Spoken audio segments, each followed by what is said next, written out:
Masuk ke minggu 22. Ini adalah minggu transisi dari bulan Mei ke bulan Juni. Kira-kira apa yang terjadi dalam sejarah teknologi dalam 1 minggu ke depan?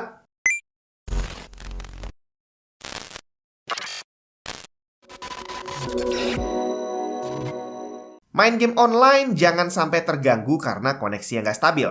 Pakai router yang memang didesain untuk gaming. Asus TUF AX5400. Gaming router dengan dual band Wi-Fi 6 dan dedicated gaming port. Kecepatan maksimum mencapai 5400 Mbps dengan dedicated gaming port yang akan membuat device kamu mendapat prioritas utama dalam jaringan. Gak usah khawatir dengan kualitas, karena TUF Gaming AX5400 ini didesain durable dan sudah diuji ketahanannya. Halo semua, Jun di mana? Hari ini hampir semua orang Indonesia punya HP. Bahkan anak TK aja punya 2, bre. Nah, HP itu adalah singkatan dari handphone. Yang sebenarnya kalau di luar namanya bukan handphone, tapi nama aslinya adalah cellphone. Kalau sekarang namanya udah berubah jadi smartphone.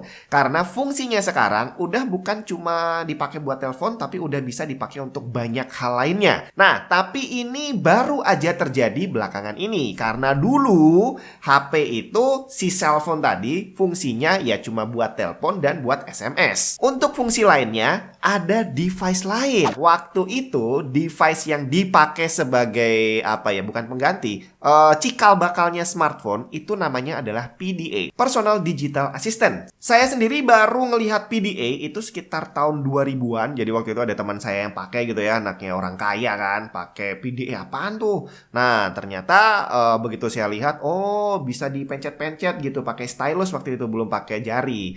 Nah, tapi ternyata saya baru tahu bahwa PDA itu udah ada dari sejak tahun 90-an loh. Tanggal 29 Mei tahun 1992, di acara CES, Consumer Electronics Show di Chicago, CEO Apple Computer waktu itu, John Sculley, mengumumkan bakal rilisnya device PDA baru mereka, Newton. Yang unik waktu itu, Apple sendiri belum punya prototipe Newton yang bisa berfungsi dengan baik gitu ya, tapi mereka udah berani presentasi. Mereka menunjukkan bagaimana cara pesan pizza cukup dengan menggeser topping icon ke atas pie, kemudian mengirimkan fax ke toko pizzanya. Newton sendiri baru dirilis di bulan Agustus 1993, tapi sayangnya hasilnya tidak sesuai ekspektasi. Harapan orang terhadap Newton terlalu tinggi, dan pada prakteknya ternyata tidak terlalu user-friendly, dan fitur handwriting recognition-nya tidak berfungsi dengan baik. Akhirnya produk ini terhitung gagal di pasaran, dan walaupun sempat dijual selama beberapa waktu, tapi akhirnya setelah Steve Jobs balik lagi ke Apple, Newton dihentikan produksinya di tahun 1998. Nah, salah satu teknologi yang berkembang dari yang dulunya nggak ada di HP sampai sekarang ada itu adalah video call.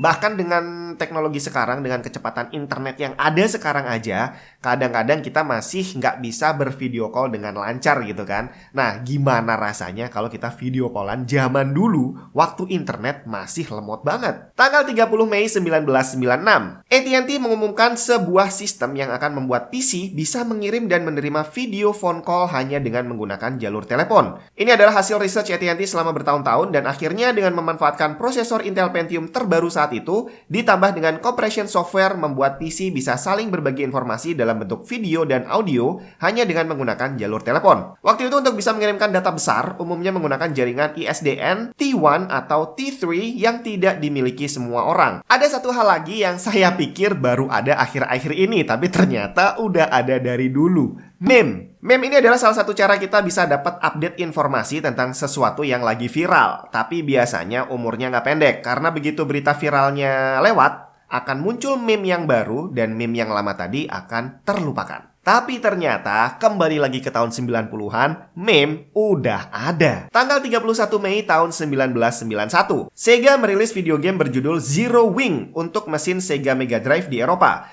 Gamenya sendiri nggak pernah dirilis di Amerika Utara, dan banyak orang yang akhirnya nggak kenal dengan game ini sampai beberapa tahun kemudian. Terdapat kesalahan translate di opening scene-nya. Kalimat yang salah tadi berbunyi, "All your days belong to us."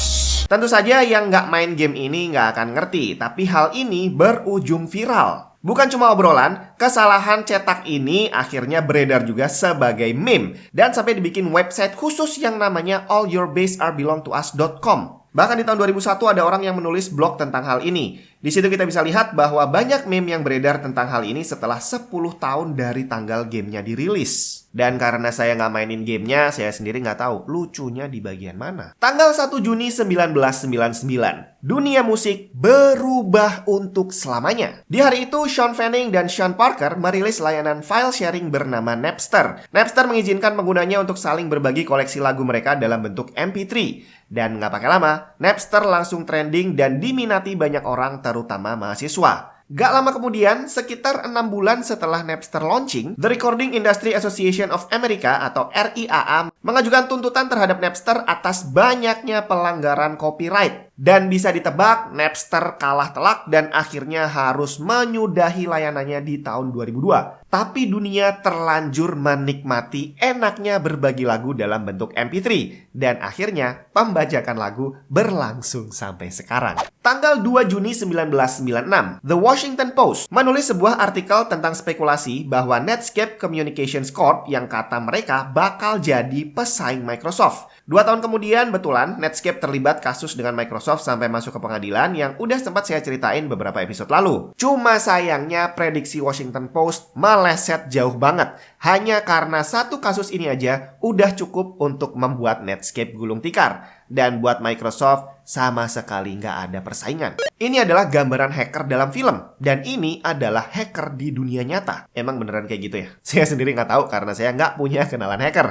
Tapi yang pasti, kepala kita udah terlanjur diisi doktrin bahwa penampakan hacker itu ya kayak tadi, keren-keren gitulah. Kerjaannya kayaknya gampang banget. Mau ngehack bank, tinggal buka laptop di cafe, ketik-ketik sebentar, langsung bisa ngebobol brankas. Dan film yang bertemakan hacker sampai hari ini masih termasuk salah satu film yang banyak diminati orang. Semua itu bermula dari tanggal 3 Juni tahun 1983. Sebuah film science fiction berjudul War Games dirilis, menceritakan tentang seorang hacker yang berhasil membobol sistem superkomputer milik militer Amerika Serikat yang bertugas untuk mensimulasikan, memperkirakan, dan mengeksekusi perang nuklir melawan Uni Soviet. Biaya produksi film ini mencapai 12 juta US dollar dengan keuntungan yang didapat mencapai 125 juta US dollar. Dan War Games inilah yang membuat film bertemakan hacker menjadi tren baru. Dan kalau ngomongin film di tahun 80-an, jangan dibayangin kita tinggal subscribe terus bisa tonton semau kita online. Nggak bisa bre, belum ada layanan streaming. Bahkan kamu mau beli CD aja, nggak ada. Karena CD waktu itu memang belum dibuat. Jadi kalau mau nonton film, pilihan kita saat itu adalah antara datang ke bioskop, atau beli, atau sewa kaset video. Salah satu teknologi kaset video bernama VHS. Dan VHS ini diperkenalkan pertama kali di tanggal 4 Juni tahun 1977. VHS sendiri adalah singkatan dari Video Home System. Dia sebenarnya bukan yang pertama, tapi teknologi VHS yang baru ini kalau dibandingin sama format Sony Betamax,